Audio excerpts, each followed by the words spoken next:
ব্লুপার টেলসের আজকের নিবেদন সৌমিত ভট্টাচার্যের লেখা প্রমোদবাবুর প্রমাদ।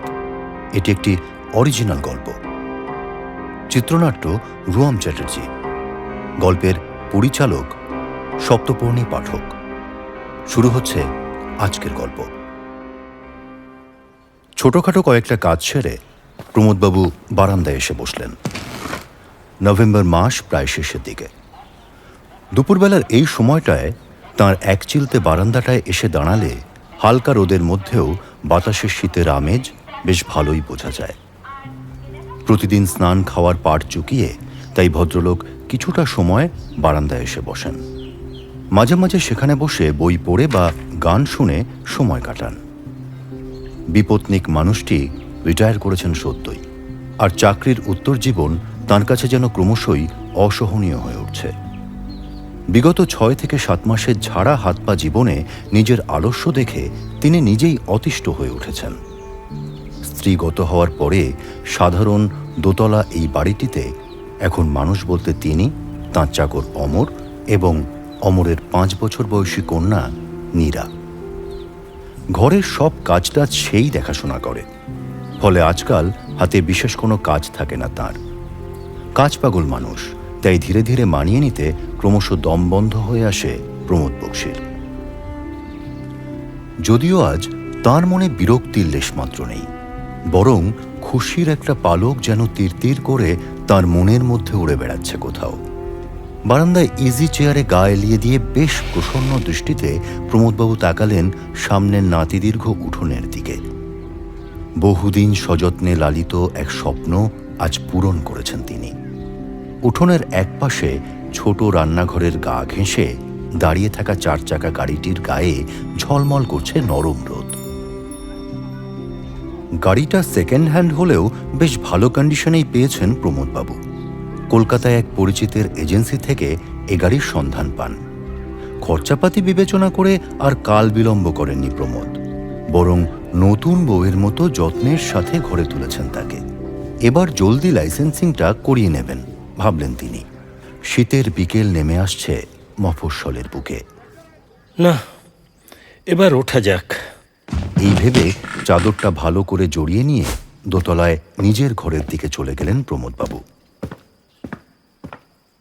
অবশেষে গাড়িটার লাইসেন্সিংয়ের ঝামেলা মিটল। ওফ, সেকেন্ড হ্যান্ড কারের লাইসেন্স করাতে যে এত ঝামেলা, সেটা আগে জানলে আমি গাড়ির স্বপ্নটাই জলাঞ্জলি দিতাম। অবশ্য এত সহজে দমে যাওয়ার পাত্র তিনি একেবারেই নন। 19-20 দিনের মধ্যেই সমস্ত কাজ মিটিয়ে ফেললেন তিনি। প্রাক্তন সরকারি কর্মচারী হওয়ার সুবিধা যে তিনি উপভোগ করেননি, তা বললে হয়তো মিথ্যেই বলা হবে। 1:30 নাগাদ গাড়ি নিয়ে বাড়ি ফিরলেন প্রমোদবাবু।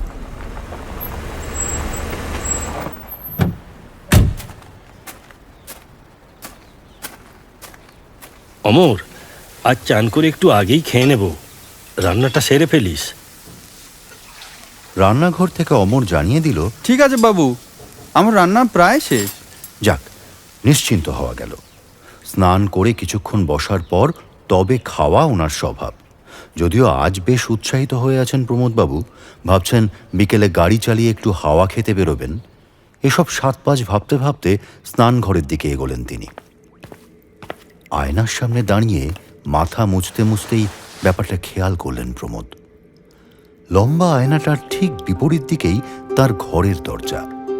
তার বাইরে দোতলার বারান্দা, একপাশে সিঁড়ি। সেই দরজার পর্দার ওপাশে একটা অবয়বের মতো হেঁটে চলে বেড়ানো দেখতে পাচ্ছেন তিনি। এটুকুই বুঝতে পারছেন ছায়াটা একটা বাচ্চার। এক ঝলক হাওয়া এসে পর্দাটা উড়ে যেতেই পর্দার ওপাশে আর কাউকে দেখতে পেলেন না তিনি। ভ্রুকুটি হলো তাঁর। এই বাড়িতে বাচ্চা বলতে একমাত্র নীরা, কিন্তু সে তো কালে ভদ্রে দোতলায় আসে, এমন ভর দুপুরে তো কখনোই আসে না। কি ব্যাপার? রান্নাঘরে খেতে বসলেন প্রমোদবাবু। অমরকে জিজ্ঞেস করলেন নীরার ব্যাপারে। অমর, নীরা কোথায় রে? আর বলবেন না বাবু, কতবার বলেছি খালি পায়ে মাটিতে খেলতে নামবি না। কে শোনে কার কথা? আমি ওই পাঁচিলের গা থেকে সজনে ডাঁটা তুলতে গিয়ে দেখি ধুলোয় স্পষ্ট পায়ের ছাপ। ওই আপনার নতুন গাড়ির চারপাশে খেলে বেরিয়েছে এই রোদ্দুরে। ঘরে গিয়ে যেই ধরেছি অমনি বলে সে কোথাও যায়নি, সে নাকি ঘরে বসে তার পুতুলদের বিয়ে দিচ্ছিল। বলেন দেখি এ দস্যিকে নিয়ে আমি কি করি? কিন্তু একটু আগে কি নীরা কোনো কারণে দোতলায় গিয়েছিল? না বাবু, আপনার দেরি দেখে আমি তো তাকে খাইয়ে ঘুম পাড়িয়ে দিয়েছি। সে তো অনেকক্ষণ হলো ঘুমাচ্ছে। ঘড়ির দিকে তাকিয়ে প্রমোদবাবু দেখলেন ঘড়ির কাঁটা 3টে ছুঁই ছুঁই। এই রে, আজ তো বেশ দেরি হয়ে গেল। আর কথা না বাড়িয়ে খাওয়া শেষ করাতেই মন দিলেন প্রমোদ। দোতলায় দেখা সেই ছায়াকে মনের ভুল ভেবেই আর বিশেষ গুরুত্ব দিলেন না তিনি। ডিসেম্বরের মাঝামাঝি। সেদিনের দুপুরের ঘটনাটা কিছুদিন মনের মধ্যে একটা খচখচ করলেও নতুন গাড়ির আনন্দে সে কথা ক্রমেই বেমালুম ভুলে গেছেন প্রমোদবাবু। গাড়ি নিয়ে একটু এদিক সেদিক ঘুরছেন আর সেই কবেকার কলেজ জীবনে আয়ত্ত করা ড্রাইভিং বিদ্যাটা আরও ঝালিয়ে নিচ্ছেন ভালো করে। তবে এবার লং ড্রাইভে গাড়ি চালানোর এক সুবর্ণ সুযোগ উপস্থিত হয়েছে তাঁর সামনে। গত পরশু অর্থাৎ ডিসেম্বরের 10 তারিখ নাগাদ তাঁর কর্মজীবনের প্রথম দিকের এক বন্ধু সমীরণের চিঠি পেয়ে বেশ উৎফুল্ল হয়ে উঠেছেন প্রমোদবাবু। অবসরপ্রাপ্ত সাংবাদিক সমীরণ এখন থাকেন আলোকপর নামের এক গ্রামে। কলকাতা থেকে বেশ অনেকটাই দূর। প্রমোদবাবুর বাসস্থান থেকে তো আরও দূরে বটেই। প্রমোদের মনে পড়ল কলেজ জীবনের শুরুতে এই সমীরণের সাথেই প্রথম বন্ধুত্ব গড়ে উঠেছিল তার। সময় স্রোতে ভাসতে ভাসতে কে কোথায় চলে গিয়েছিলেন খবর ছিল না কোনো। অবশেষে দুই বন্ধুর দেখা হতে চলেছে, উপলক্ষ বড়দিন। যদিও বড়দিনের পাশাপাশি যে কারণে প্রমোদবাবুর আমন্ত্রণ পাওয়া তা হল গ্রামের প্রথম স্থানীয় লাইব্রেরি উদ্বোধন। নিজস্ব প্রচেষ্টায় লাইব্রেরি গড়ে তুলেছেন সমীরণ ব্যানার্জি। চিঠি পাওয়ার পরেই অবশ্য প্রমোদবাবু চিঠিতে উল্লেখিত নাম্বার মারফত যোগাযোগ করেন সমীরণের সাথে। তখনই এসব আরও বিশদে জানতে পারেন তিনি, এবং জানার পরে আর দ্বিতীয়বার ভাবেননি। ঠিক করেছেন নিজেই ড্রাইভ করে 25শে ডিসেম্বর তিনি পৌঁছে যাবেন আলোকপরে।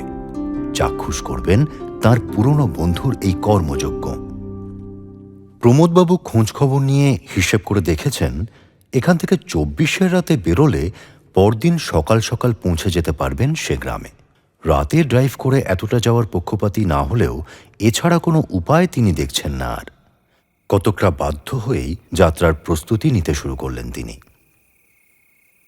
গাড়ির দরজাটা আটকে দিতেই গাড়ির ভেতরে একটা গুমোট ভাব টের পেলেন প্রমোদবাবু। বাইরে আজ বেশ ভালো ঠান্ডা পড়েছে। ডিসেম্বরের মফস্বল ধীরে ধীরে যেন আরও শান্ত নিস্তব্ধ হয়ে আসছে। সামান্য অস্বস্তি হলো তাঁর। বাইরে ঠান্ডা থাকলেও গাড়ির মধ্যে বসলে এমন গুমোট লাগার তো কথা নয়। এদিকে জানলাও খোলার উপায় নেই। অগত্যা ওভারকোটটা খুলে ফেলতে কিছুটা যেন শান্তি পেলেন প্রমোদ। ইগনিশনে চাবি ঢুকিয়ে গাড়ি স্টার্ট দিলেন। সবেমাত্র রাজারহাট পার করে এলো প্রমোদবাবুর গাড়ি। এবারই তার আসল যাত্রা শুরু। এখান থেকে দীর্ঘ হাইওয়ে ধরে প্রায় 30-40 কিলোমিটার পথ অতিক্রম করতে হবে তাকে।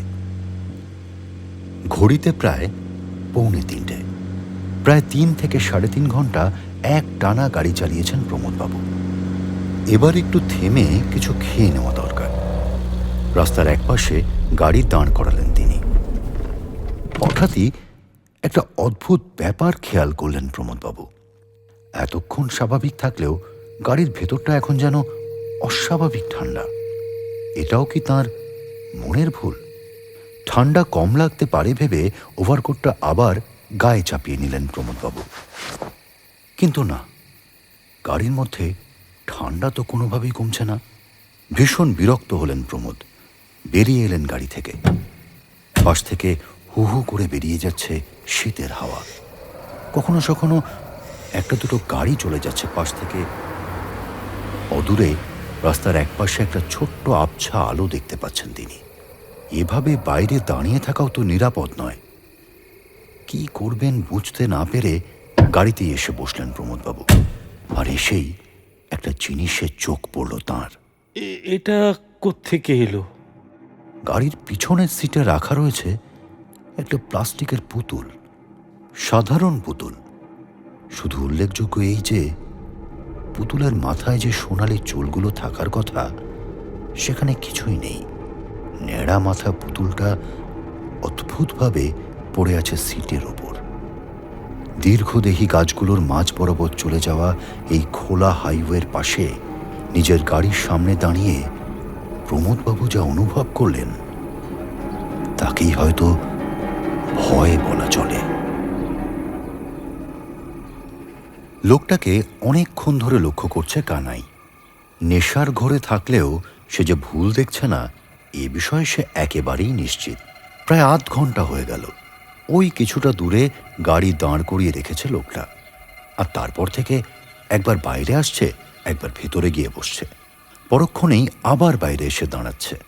লোকটা কি পাগল वागल আছে নাকি নাকি কুছ বুড়া মতলব? সারা দিনের পরিশ্রমের পর আবার জঙ্গল ভেঙে ৩-৪ মাইল হেঁটে বাড়ি ফিরতে ইচ্ছে করে না কানাইয়ের। সে বরং থেকে যায় তার এই ছোট্ট ঝুপড়ি দোকানেই, আর রাত বাড়লে মাঝে মধ্যেই মদের বোতলের ছিপি খোলে। তাই রাতের দিকে এই হাইওয়ের পাশে এমন অনেক ঘটনাই সে দেখতে পায়। তেমনই এই লোকটাকে লক্ষ্য করছে সে, দেখছে তার কার্যকলাপ। নিশ্চুপে সেদিকে তাকিয়ে থাকতে থাকতে সে হঠাৎ খেয়াল করল এইবার যেন লোকটা প্রায় ছিটকে গাড়ি থেকে বেরিয়ে এলো। গাড়ির দরজাটা কোনো মতে আটকে সে হনহন করে হেঁটে এগোতে থাকলো কানাইয়ের ছোট্ট ঝুপড়ি ঘরের দিকে। হয়তো আলো জ্বলছে দেখেই এদিকে আসছে লোকটা, ভাবল সে। আসুক, এই অভিজ্ঞতাও আগে হয়েছে তার। অন্ধকারে খেয়াল করেনি, কিন্তু এখন কানাই দেখতে পাচ্ছে লোকটার সঙ্গে রয়েছে একটা ছোট বাচ্চাও। লোকটার পাশাপাশি সামান্য দূরত্ব রেখে হেঁটে আসছে সেও। দাদা শুনছেন? লোকটা এসে দাঁড়িয়েছে তার ঝুপড়ির সামনে। স্বল্প আলোয় তাকে দেখতে পাচ্ছে কানাই। ভদ্রলোক মাঝ বয়সী, মুখমণ্ডলে ভয়ের ছাপ। সঙ্গে সঙ্গে উত্তর দিল সে, बोलिए साहब, कुछ गड़बड़? আসলে আমার গাড়িতে কিছু একটা সমস্যা হচ্ছে, আজ আর এগোতে চাইছি না। এখানে কোথাও কি কোনো মেকানিক? লোকটার বাকি কথা আর কানে ঢুকছে না কানাইয়ের। ও কি, ওটা কে লোকটার পেছনে? বাচ্চাটার মুখ অমন ফুলে গেছে কেন? চোখ এত লাল কেন ওর? অমন অদ্ভুত হিংস্র দৃষ্টিতে কেন তাকিয়ে আছে তার দিকে? নেশা ছুটে গেছে কানাইলাল ঝায়ের। ভয়াবহ অবস্থায় কোনো মতে বাচ্চা মেয়েটার মুখের দিকে ভালো করে তাকাতেই আতঙ্কের এক চোরা ঢেউ বয়ে গেল তাঁর সারা শরীর বেয়ে। অজ্ঞান হওয়ার মুহূর্তে কানাই বুঝতে পারে এ মুখ সে চেনে, এ মেয়েকে সে চেনে। লোকটা যে কি দেখে ভয় পেল, কি দেখে যে অজ্ঞান হয়ে গেল বোধগম্য হচ্ছে না প্রমোদবাবুর। অদূরে এই ছোট্ট আলোর উৎসটা লক্ষ্য করে তিনি এগিয়ে এসেছিলেন সাহায্যের আশায়। ভেবেছিলেন যদি এক রাত থাকার ব্যবস্থা করা যায়, কিন্তু এখানে এসে এই লোকটাকে ডাকতেই তো আবার আর এক বিপত্তি। ধুত্তর বলে একরাশ বিরক্তি প্রকাশ করলেন প্রমোদবাবু। উৎসাহের বশে গাড়ি নিয়ে এত দূর পথ পাড়ি দেওয়ার বোকামিটা না করলেই পারতেন, একথা এখন ভাবছেন তিনি। কিন্তু ভেবে আর কি লাভ? কি করবেন কিছুই বুঝে উঠতে পারছেন না প্রমোদ। আশেপাশে জনমানবের আর কোনো চিহ্ন মাত্র নেই, কিন্তু একটা মানুষকে এভাবে অজ্ঞান অবস্থায় ফেলে যেতেও চাইছেন না প্রমোদবাবু। যদি সত্যি সিরিয়াস কিছু হয়, একে একবার কোনো একটা হাসপাতাল বা ক্লিনিকে নিয়ে যাওয়া সত্বর প্রয়োজন। প্রমোদবাবু ভাবলেন আলোক পরে যাওয়াটা মুলতুবি রাখবেন, বরং একে নিয়ে কলকাতার দিকে রওনা হওয়াই ভালো বলে মনে হচ্ছে তাঁর। কাঁধের ওপর ভর করে কোনো মতে লোকটাকে গাড়িতে তুললেন প্রমোদবাবু। মনের মধ্যে সমস্ত ডাককে প্রাণপণে চাপা দিয়ে কিছুটা বাধ্য হয়েই গাড়ি স্টার্ট করলেন তিনি। কতক্ষণ চালিয়েছেন তার মনে নেই, অথচ রাস্তার পাশে আবার সেই ঝুপড়ি দেখে রীতিমতো চমকে উঠলেন প্রমোদবাবু। একটু আগেই তো একে নিয়ে এখান থেকেই গাড়ি স্টার্ট দিলেন। হঠাৎই তার কানের পাশে কেউ যেন ফিস ফিস করে অথচ তীক্ষ্ণ মেয়েলি গলায় বলে উঠল, इधर मत जा बाबू। কন? ফ্রন্ট মিররে কাউকে দেখতে পাচ্ছেন না প্রমোদ বক্সী। তার হাত পা কাঁপছে। কথাটা যে বলল তার বয়স ৬-৭-এর বেশি কোনো মতেই নয়। বাচ্চা মেয়েটা যেন হাওয়ার মধ্যে কথা বলছে অনেক দূর থেকে। কন্ট্রোল হারিয়ে গাড়িটা যে মুহূর্তে রাস্তার পাশের এক শাল গাছের গায়ে ধাক্কা মারল, তার ঠিক কয়েক মুহূর্ত আগেই প্রবল আতঙ্কে দরজা খুলে রাস্তার পাশে ছিটকে পড়লেন প্রমোদবাবু। অজ্ঞান হওয়ার আগে শেষ দৃশ্যমানতায় তিনি দেখতে পেলেন দুটো ছোট ছোট শীর্ণ ফ্যাকাশে হাত তাঁর দিকে এগিয়ে আসছে। এক হাতে ধরা একটা পুতুল, যার মাথায় কোনো চুল আর অবশিষ্ট নেই। আগের থেকে এখন অনেকটাই সুস্থ আছেন প্রমোদবাবু। হাসপাতাল থেকে আজকেই তাকে ডিসচার্জ করা হয়েছে। বাড়ি ফিরেছেন তিনি।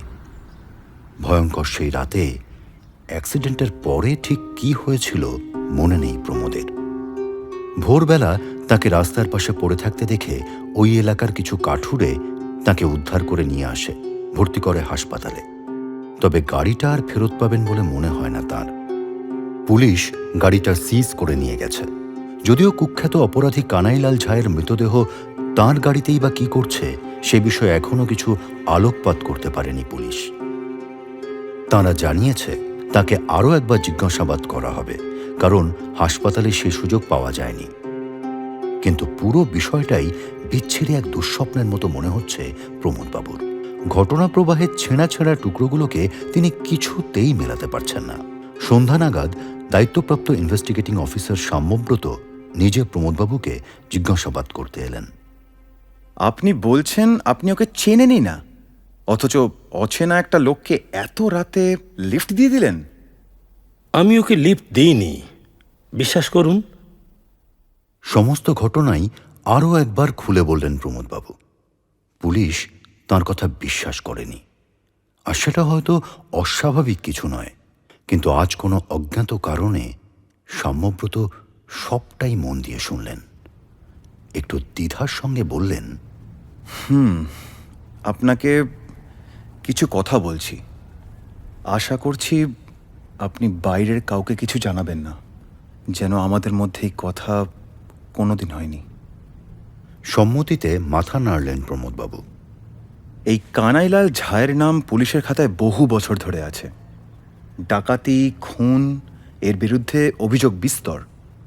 কয়েক বছর আগেই এই এলাকার একজন সিনিয়র ইন্সপেক্টর ওকে অ্যারেস্ট করেছিল, কিন্তু কয়েক মাসের মধ্যেই ও পালিয়ে যায় মেন্টাল কেয়ার থেকে।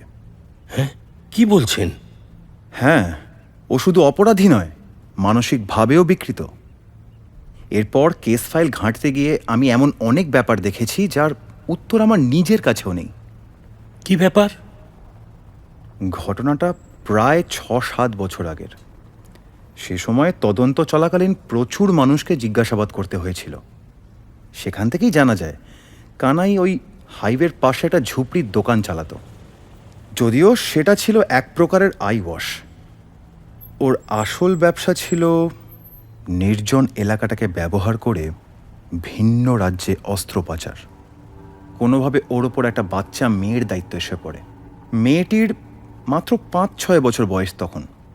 কেউ ওর বিরুদ্ধে সরাসরি মুখ খোলার সাহস না দেখালেও ওই চক্রের অনেকেই ঘুরিয়ে ফিরিয়ে এই কথাটা স্বীকার করেছে। যদিও তারা এটাও বলেছে যে কানাই নাকি বাচ্চাটাকে খুব ভালোবাসত। আচ্ছা, তারপর? কিন্তু কি জানেন, এই অপরাধ প্রবণতা বেশিরভাগ সময়ে সামান্য মনুষ্যত্ব বোধকেও ছাপিয়ে যায়।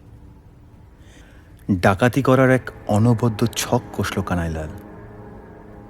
শীত, গ্রীষ্ম, বর্ষা যখনই হোক মেয়েটাকেও জোর করত হাইওয়ের পাশে দাঁড়িয়ে থাকতে। রাতের বেলা ওই রাস্তায় চলাচল করা গাড়িগুলোকে হাত দেখিয়ে আটকাতো মেয়েটা, আর সেই সুযোগে লুট করত গাড়ির আরোহীদের। গাড়িগুলোকে পরে পাওয়া গেলেও তাদের আরোহীদের কোনো খোঁজ করতে পারেনি পুলিশ। তাই নাকি? স্থানীয় লোকজন কেউ কোনোদিন ঝায়ের বিরুদ্ধে মুখ খোলেনি, তাই সন্দেহ থাকলেও কোনো স্টেপ নিতে পারিনি। সে কি? দুঃখের বিষয়, কয়েক মাস পরে বাচ্চা মেয়েটা কোনোভাবে নিখোঁজ হয়ে যায়, আর তারপরই প্রায় উন্মাদ হয়ে যায় কানাইলাল। এমনকি তার মতো সাবধানী অপরাধীও আর্মস পাচার করতে গিয়ে হাতে নাতে ধরা পড়ে যায়। সেই সময়ে তার মানসিক অসুস্থতা মাথাচাড়া দিয়ে ওঠার কারণে তাকে মেন্টাল কেয়ারে ভর্তি করতে হয়। সেখান থেকেই আজ প্রায় 1 বছর আগে পালিয়ে যায় কানাইলাল। স্ট্রেঞ্জ। কিন্তু সমস্যাটা অন্য জায়গায়। এই কেস ফাইলে তার ঝুপড়ি থেকে পাওয়া একটি পুতুলের কথা উল্লেখ করা আছে সাবস্ট্যান্সিয়াল এভিডেন্স হিসেবে। বর্ণনায় আছে পুতুলটা ন্যাড়া, ওই বাচ্চা মেয়েটির অস্তিত্বের অন্যতম প্রমাণ। কিন্তু আমি পার্সোনালি আমাদের এভিডেন্স লকার ঘাঁটাঘাঁটি করেছি, সেখানে এমন কিচ্ছু পাওয়া যায়নি। তাহলে কোথায় গেল ওটা? ওর মেডিকেল ফাইলেও এমন কিছু খেয়াল করেছি আমি। ওখানে বলা আছে কানাইলাল মাঝে মাঝেই ঘুমের ঘোরে কথা বলতো। ডাক্তাররা রিপোর্টে লিখেছেন ও একই স্বপ্ন বারবার দেখত, আর একটা নির্দিষ্ট শব্দ ঘুমের ঘোরে বারংবার উচ্চারণ করত, ছোটি। বাংলায় অনুবাদ করলে দাঁড়ায় বাচ্চা মেয়ে।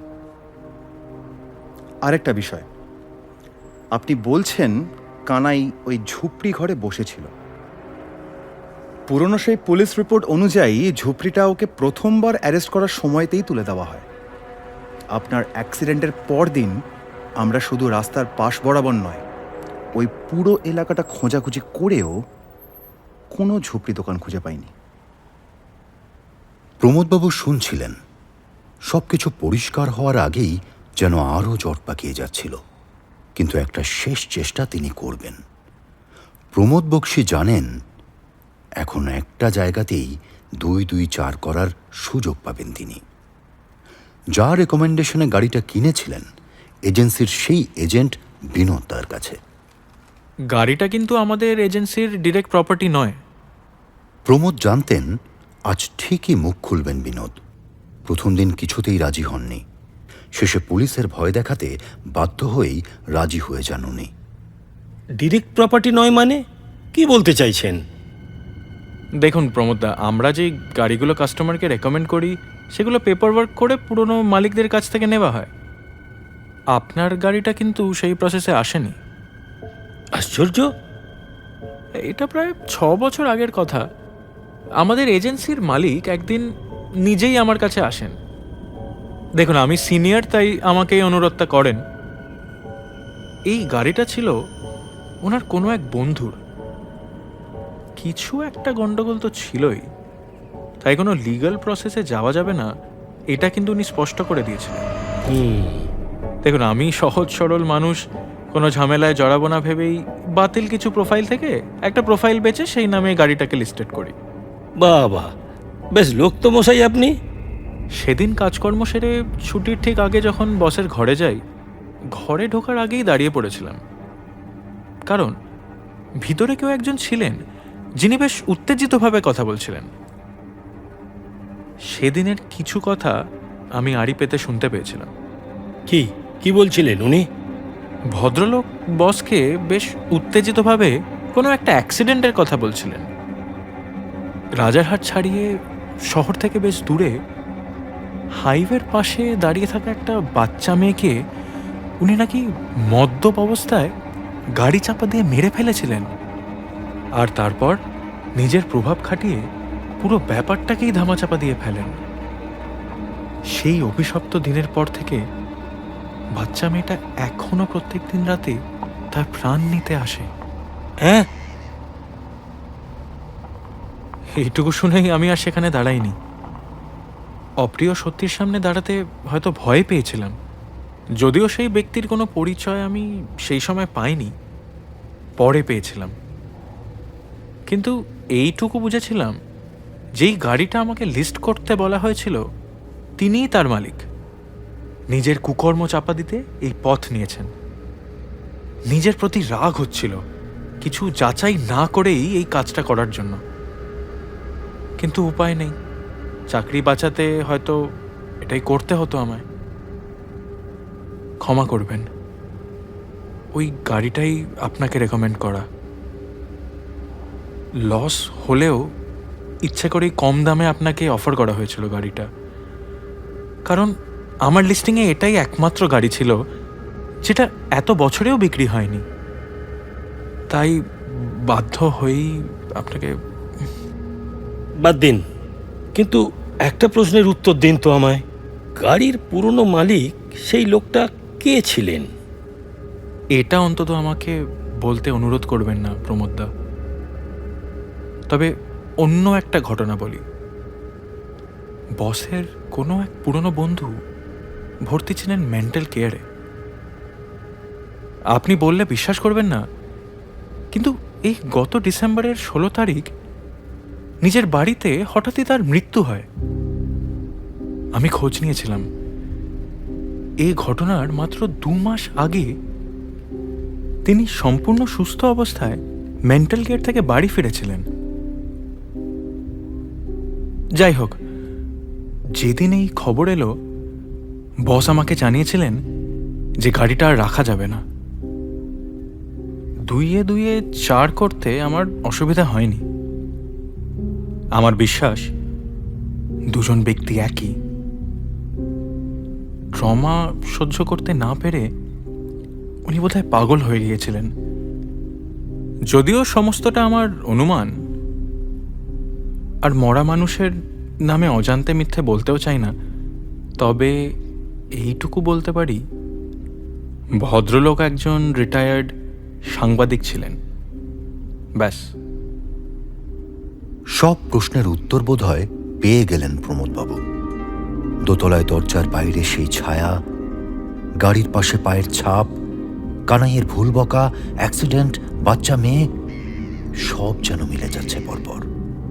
প্রমোদবাবু ভাবছিলেন মানসিকভাবে অসুস্থ কানাইলাল পালিয়ে গিয়েছিল ঠিকই, কিন্তু হয়তো কোনো এক অশরীরী হাতছানিতে সে ফিরে যেত তার পুরনো কুকর্মের সাক্ষী সেই রাস্তার পাশে। কানাই ধরা পড়ার সময় পুলিশ অজ্ঞাত মেয়েটির বেপাত্তা হওয়াটাকে গুরুত্ব দেয়নি, তাই হয়তো নিজেই ফিরে এসে প্রতিশোধ নিয়ে গেল মেয়েটা। তার ঘাতকের প্রাণ নিয়ে প্রতিশোধ নিল নিজের শোচনীয় মৃত্যুর। কানাই পালিয়েছিল, সেই ভদ্রলোকও বাড়ি ফিরেছিলেন, কিন্তু তিনি কি অবশেষে ঘাতক গাড়িটিকে সচল করে অজান্তে খুলে দিয়েছিলেন মেয়েটির প্রতিশোধের পথ? সে কি ভেবেছিল গাড়িটায় আবার একদিন উঠে বসবে তাকে চাপা দিয়ে খুন করা সেই ভদ্রলোক? সে কি তবে অপেক্ষায় ছিল? গায়ে কাঁটা দিয়ে উঠল প্রমোদবাবুর। না, তিনি হয়তো ভাগ্যের জোরেই বেঁচে ফিরলেন এই যাত্রায়। শালটা গায়ে জড়িয়ে নিজের ঘরে এসে বসলেন প্রমোদবাবু। বেশ রাত হয়ে গেছে। টেলিফোনের দিকে তাকাতেই তাঁর অকস্মাৎ মনে পড়ল সমীরণকে তো আর কিছুই জানানো হয়নি। সেও তো আর যোগাযোগ করল না। টেবিলের দিকে এক পা এগোতেই থমকালেন প্রমোদবাবু।